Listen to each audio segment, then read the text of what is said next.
Everyone. I'm Hashita L, and I'm staying in Bangalore. I've completed my civil engineering in Atria Institute of Technology. I'm here to present the topics what I learned during my course. These will be the contents of my slides. So, introduction to quantity surveying. Quantity surveying is broadly concerned with the estimation, planning, and control of cost on construction projects. It covers a wide range of activities, including cost estimation, cost planning, value engineering, cost benefit analysis, life cycle costing, and valuation. So, who is a quantity surveyor? A quantity surveyor estimates and controls cost. Uh, so, there's some disturbance, sir. Yeah, please, Pankaj, please mute your audio. Pankaj, Pankaj, please mute your audio. Okay, go ahead, Arshita. Yes, sir. They make sure that the structures meet legal quality and standards. Quantity surveyors are involved at every stage of a project, whether they are working on residential, commercial, or industrial projects. Clients rely on them to ensure that the final outcome is value for money. So, a quantity surveyor should have an up to date information of construction technologies, markets, tools, and equipments to help in planning and scheduling of construction activities and resource allocation. They play an important role in contract procurement, tender evaluation, and dispute resolution. So, a role of a quantity surveyor. The main objective of a quantity surveyor is efficient and effective utilization of resources like manpower, material, and money. The role of a quantity surveyor in construction are estimation of material quantities. So here a quantity surveyor will measure the drawings and calculate the quantities of materials to procure materials like cement, sand, aggregates, steel, etc. Then procuring of contracts. A client's quantity surveyor will issue tenders, hold negotiation meetings, finalize contracts, and he will have to prepare the rate analysis and monthly bill checking. A quantity surveyor will prepare bills depending on the work done in the site. Material reconciliation. A quantity surveyor has to prepare reconciliation statement based on the quantity of materials received, quantity of materials used, and will calculate the material wastage. So reconciliation statement is a report of work done. It will include like what materials are received and how much work is done along with the wastages. So this statement will be given every month, and it will be given for every product. It will be submitted to the client. Next is preparing a report. So quantity surveyor is responsible for preparation of monthly cost report, progress reports, and cash flow reports. So topics covered. These are the topics I learned during the course. The first one is types of drawings and reading of drawings. The different types of drawings are we for ground floor and for above ground level. For ground floor, it is site layout drawing, footing layout drawing, column layout drawing, and plinth beam layout architectural drawing. For above ground level, it is formwork drawing or shuttering drawing and reinforcement drawing. So this is the footing layout drawing. In this drawing, the it will show the dimensions of footing and its location. Here, every footing will be marked with the help of grid lines. So, column grid layout. This is a drawing which shows the location of columns along with its dimensions. Plinth beam layout. This drawing shows plinth beams along with grid lines. This drawing will be compared with the architectural drawing. This is the architectural drawing. It shows the layout of a plot and it shows plans of different floor. It will consist room dimensions, brickwork, etc. Then next thing when you get a drawing is reading of drawing. You have to know what are the important things you have to mark. So these are the important things you have to mark, like the client's name, contractor's name, etc. So when you get a drawing, you have to always check for the seal good for construction. So good for construction, it is a seal which indicates that the drawing can be used for construction purpose. Without this seal, any copy of such plans, it can only be used for calculations and planning purpose only. There will be other seals like for approval and advanced copy. So this good for construction seal will be present in the purpose of issue table. Quality calculations. Quality is one of the most important work of a quantity surveyor, as it gives a count of materials used along with its wastage. This is used for procurement of materials. So this is how we can make a table for calculating the quantity.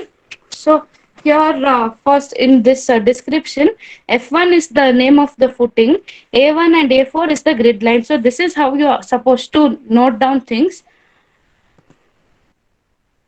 Then rate analysis, it is the most important work of a quantity surveyor. It will give estimate of resources at site. So quantity calculations, you will calculate only the quantity of materials. In a rate analysis, you will calculate materials, machines and manpower. This will include all the three. So this is how we can do the rate analysis. Here I have shown an example for how we can calculate PCC. So reinforcement for beams, the different rods in beam are bottom straight rod, top extra rod, bottom extra rod, web rods, spacer rods, and cradle rods. So in this diagram, we can see. So this is the top extra rod, the red line. This is the top straight rod. This is the bottom straight rod, and this is the bottom curtail rod.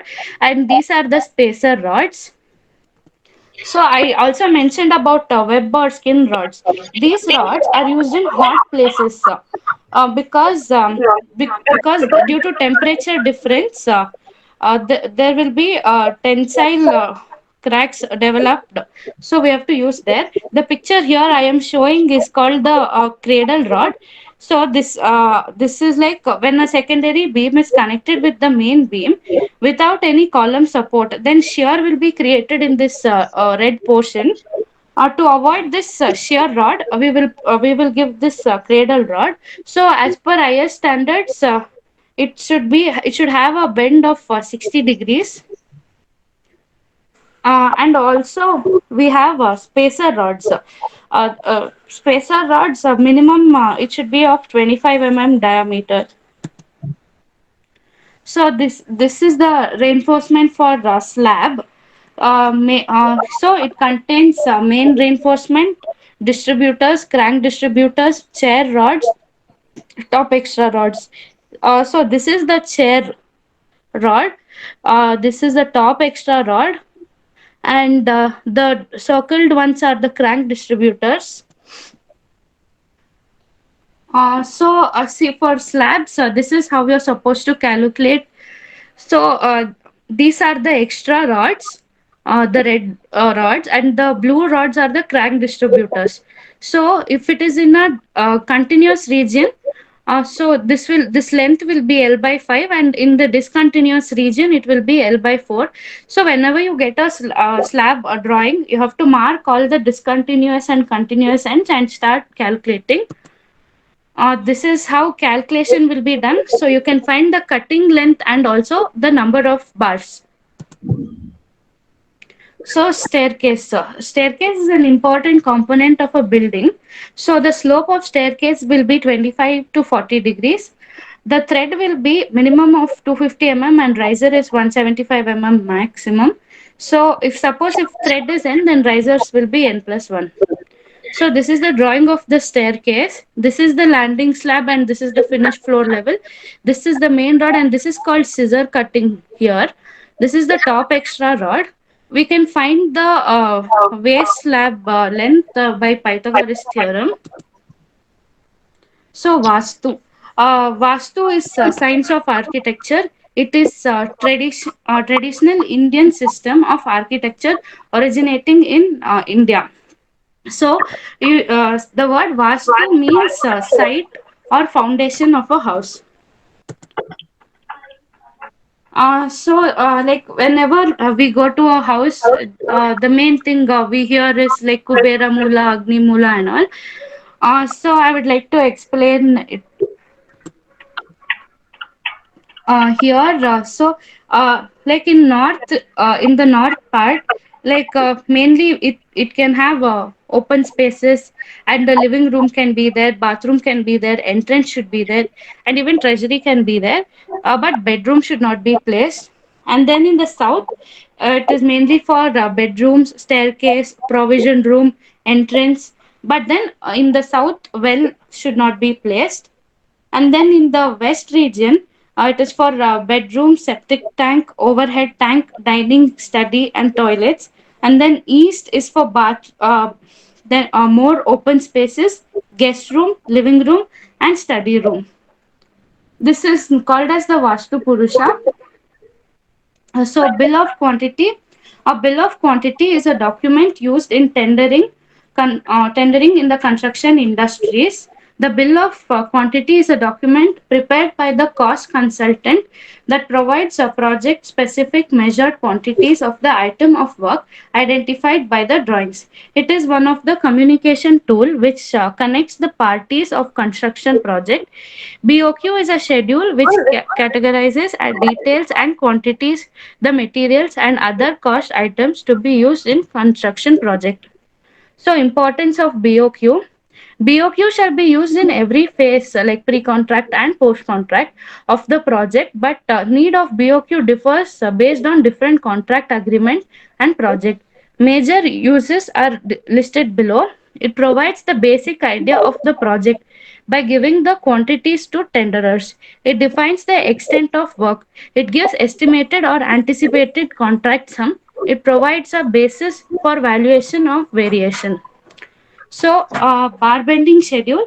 Bar bending schedule, commonly known as BBS, is a comprehensive list that describes the location, mark, type, size, length, and number and bending detail of each bar. The process of listing is called scheduling. In context of reinforcement bar, it is called bar scheduling. In short, bar bending schedule is a way of organizing rebars for each structural unit. Quantity surveyor is responsible for estimation and costing operations of a project. This kind of surveying demands high level of precision. So in bar bending schedule, we'll learn about the rolling margin test. So rolling margin is a percentage of deviation in sectional weight of reinforcement steel allowable as per IS codes. So here a rolling margin test is it is like the formula is actual weight by theoretical weight into 100. Weight of steel can be calculated by the formula pi d square by 4 into 7.850. So, this is the table for rolling margin.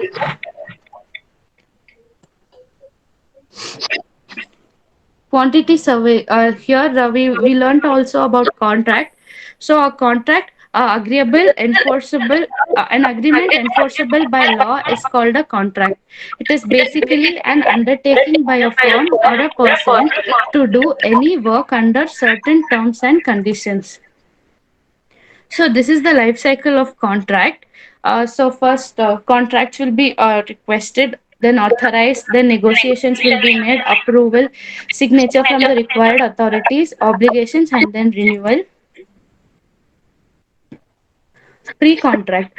A pre-contract stage is a stage where the client give its brief to the consultant, where the consultant comes up with the sketches based on the client's brief, therefore leading to evolvement of structural and service design and determination of cost of construction before commencement of the real project.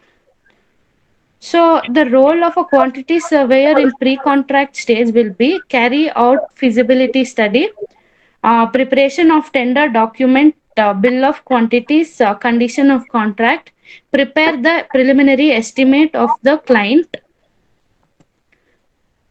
then post contract. Post contract stage involves maintaining logs of claims and reviews, minutes of meetings, variation change orders, preparing and compiling the variation change request claim document with all relevant substantiation and justification, including impact assessment and risk assessment that would arise on implementation of change request. So the quantity surveyor's role will be preparation of contract document, prepare monthly financial report, periodic valuation of the work in progress to evaluate contractor stage payment, valuation and agreement of cost of variation, financial advice throughout the project. So this will be the difference between the pre-contract stage and the post-contract stage. I also learned about the P-line method. This is used for determining area. So the P-line command will differ from the line command because the segments of the P-line are connected, whereas for line command it will be separate. So this is how you can find the area of a portion. You have to select the p-line command, and then after selecting you have to like mark the areas, and then when you click control 1, at the left side you will get a table. So there you can get the area length, and then you can calculate many parameters using this. So I would like to thank all my trainers and for teaching all the concepts, and they made it very easy for me. Like I had even though like we learned some concepts in college, we wouldn't have learnt it in detail. You people taught me many concepts in detail, and and you people made it very easy.